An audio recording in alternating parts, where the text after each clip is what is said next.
ภะคะวะโตอะระหะโตสัมมาสัมพุทธัสสะนะโมตัสสะภะคะวะโตอะระหะโตสัมมาสัมพุทธัสสะนะโมตัสสะภะคะวะโตอะระหะโตสัมมาสัมพุทธัสสะสุขินังวัตเมธานังทานังเมปาริสุทธังอาสาวะขยวหังนิพพานะ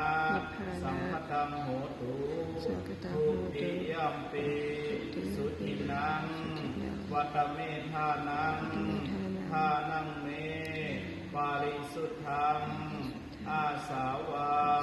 ขยวหังนิพพานะสัมปตังโหตุตติยัมปิสุขินังวัตเมธานังทานังเมปาริสุทธังอาสาวะขยวหังนิพพานะสัมปตังโหตุอนาคเตกาเลไม่จับยืนธรรมจับอิมานิมะยังพันเตมาตกาภัตตานิกัปปะลุขานิสาปริวารานิภิกขุสังคัสสะ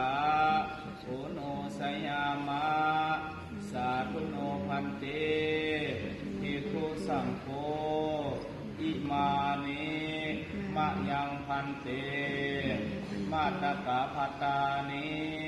กัปปะลุขานิสาปริวารานิปฏิคันหาตุอัมหากังอิทารตังอิตายะสุขายะพันเตข้าเตท่านพระสงฆ์ผู้เจริญว่าขน้อยทั้งหลายหมายมีครอบครัวข้าวซ้ำเตนางซ้ำปายนางจินนีราชวงศ์ขอน้อมถวายซึ่งผ้าขาวทิพย์จำนวน3 ผ้าต้นกะละพือ3 ต้นและกล้วยสังฆทาน3 ถ้วยขอน้อมถวายให้แก่พระภิกขุสงฆ์ขอพระภิกขุสงฆ์จงหับแล้วขอให้พวกข้าน้อยมีแต่ความสุขความเจริญความหุ่งเฮืองพร้อมนี้พวกข้าน้อยทั้งหลายจะขออุทิศส่วนบุญส่วนกุศลทั้งหลายเหล่านี้ไปให้แก่ผู้ที่ล่วงลับไปแล้วหมายมีตู้สีทาและตู้จันเทาฐานหลอดสมภูข้าวสมภจันทร์ยันทะภูวงศ์เจ้าทินเจ้าฐานเจ้าบ้านเจ้ากรรมนายเวร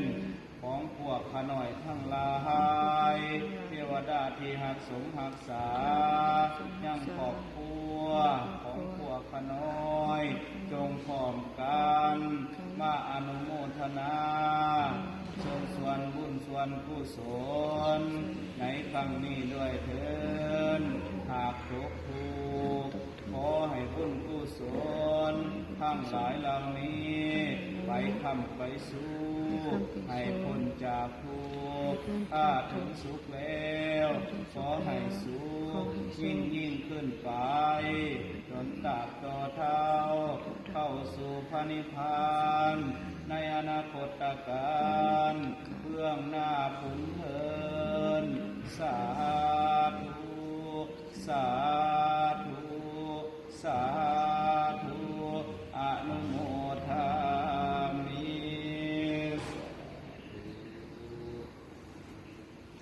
เขียนเด้อจับข่าวจับต้องกันบัดเด้อเขียนเด้อ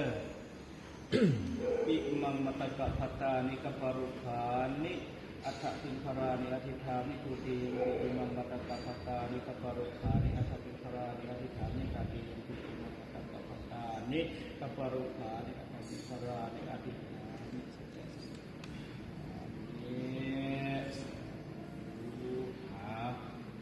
ตั้งใจหาพรอยากนำพุทธิชนบุญกุศลหาญาติพี่น้องทั้งหลายเด้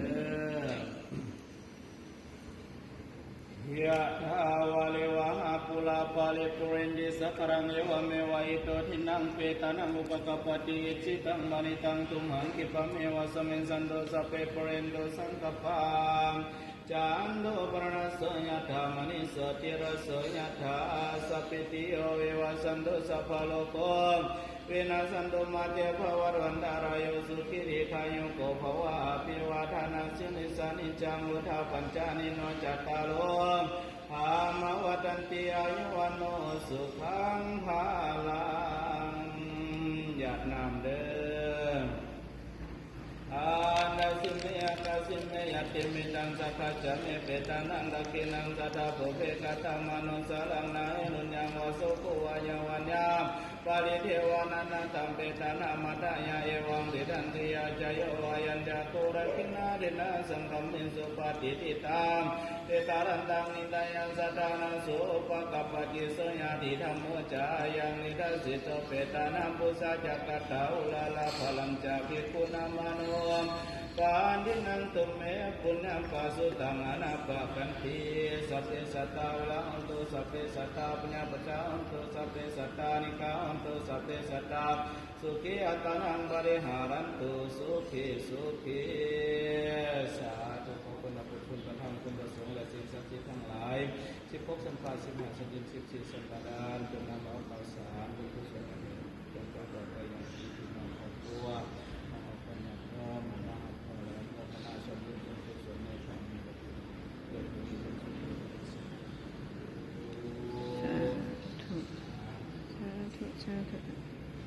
ำเร็จบริบูรณ์